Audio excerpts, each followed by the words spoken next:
예, 안녕하세요. 법무인 파랑의 조상우 변호사입니다. 오늘 소개해드릴 사건은 지금 너무 충격적인데요.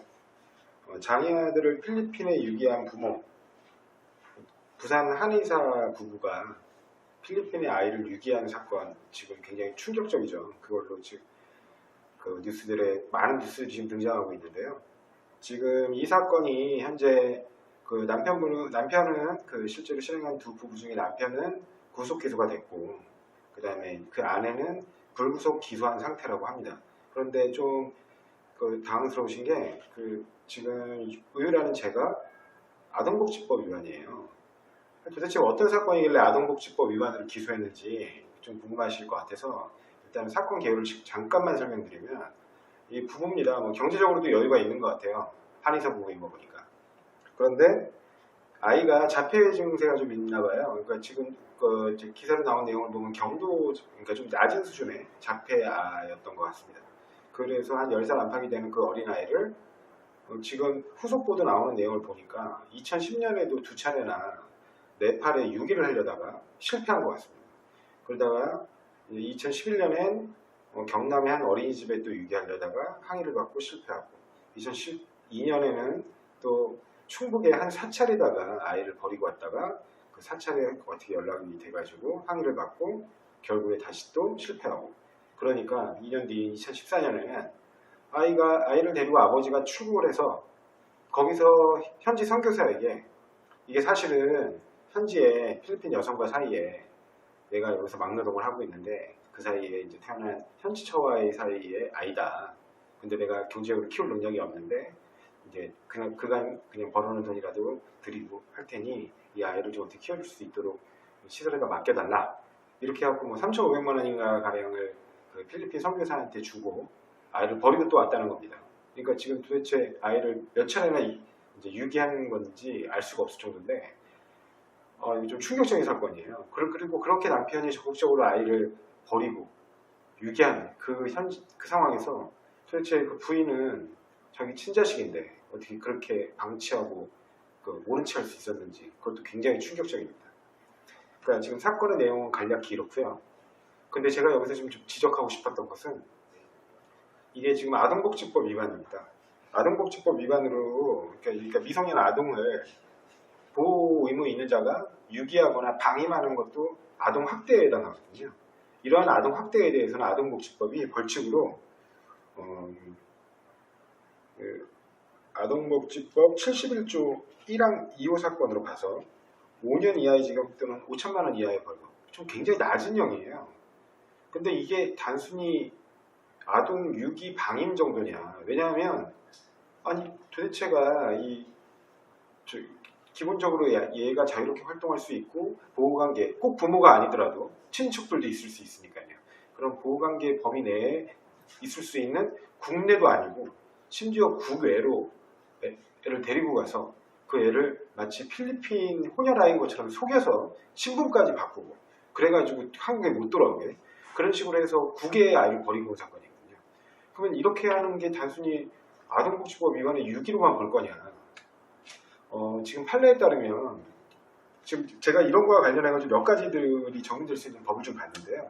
그러니까 형법으로 보면은 당연히 유기죄에 해당할 수 있죠. 그리고 이 유기가 아이의 생명까지 위험하게 했다면 가중해서 처벌할 수 있습니다. 7년 이하 징역으로까지 처벌할 수 있으니까요. 실제로 다친 경우에는 더더욱 그렇고요. 그리고 그 외에도 형법에는 약취유인죄라고 있어요. 물론 이 약취유인죄가 부모와 자식 간인데 가능한가? 라는 의문이 있을 수 있습니다. 이 약취유인이라는 게 뭐냐면 미성년자를 자유로운 생활관계, 그러니까 미성년자가 꼭 아니어도 그러니까 사람을 자유로운 생활관계로부터 이탈시키는 겁니다. 그러니까 예를 들면 부녀자 매매를 위해서 여자들을 갖다가 다른 곳으로 끌고 간다거나 그래가지고, 아니면 살살 꼬셔가지고 데려간다거나, 이런 것들도 당연히 약취유인입니다. 왜냐면 이제 그럼으로써 그 사람의 기존 생활 관계에 있었던 생활 타점에서 벗어나게끔 하는 거잖아요. 근데 마찬가지 미성년자, 그 대상이 미성년자면 가중처벌하는 게 됩니다.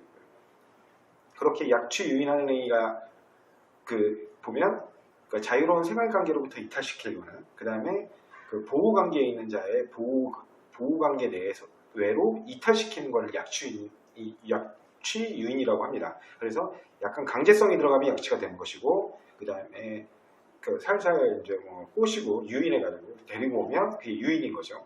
그러니까 이런 약취 유인은 기본적으로 그 사람의 생활터전으로부터 그 사람을 배제시킴으로써 그 사람에게 굉장히 그 신체 생명에 관련된 위험을 초래한다는 것 때문에 옛날에 부정행위 사건들이 특히 그랬죠. 이른바 20명입니다. 그렇기 때문에 지금 형법은 굉장히 그걸 중하게 처벌하고 있습니다.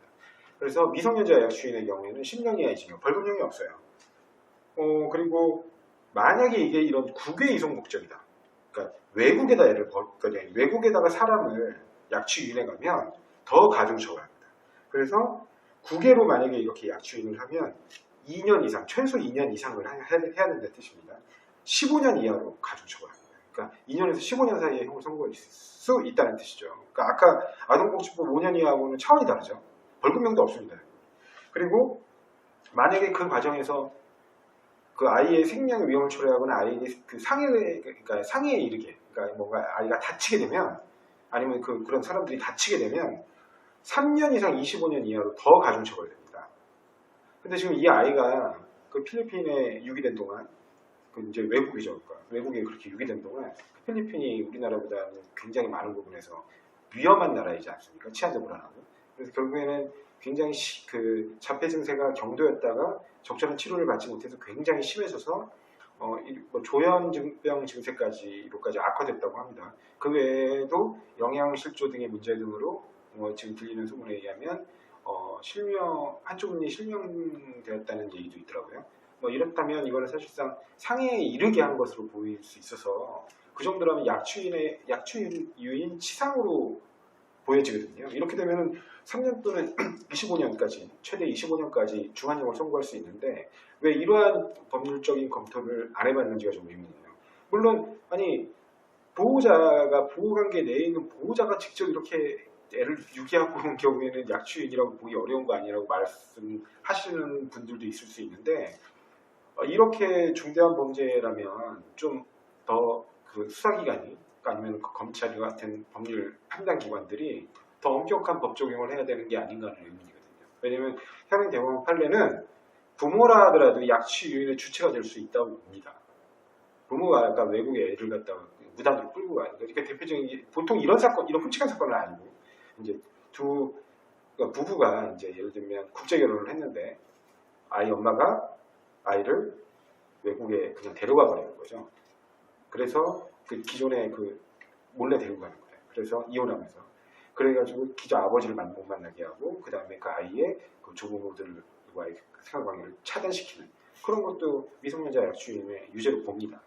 그러니까 그런 점이라면 얘를 지금 친척 누구도 연락 못하도록 제3의 국가에다가 몰래 데려가 버린 행위는 국외 이송 목적의 그러니까 외국에 아이를 약취유인한 것으로 충분히 볼 여지가 있습니다. 그렇기 때문에 그런 강력한 제재 규정으로 이 사람들을 그 죄에 상응하게 엄벌할 수 있도록 좀 할 필요가 있는데 검찰이 너무 안이하지 않았나 하는 부분을 꼭 좀 지적하고 싶었습니다. 그래서 이번 시간 가졌고요.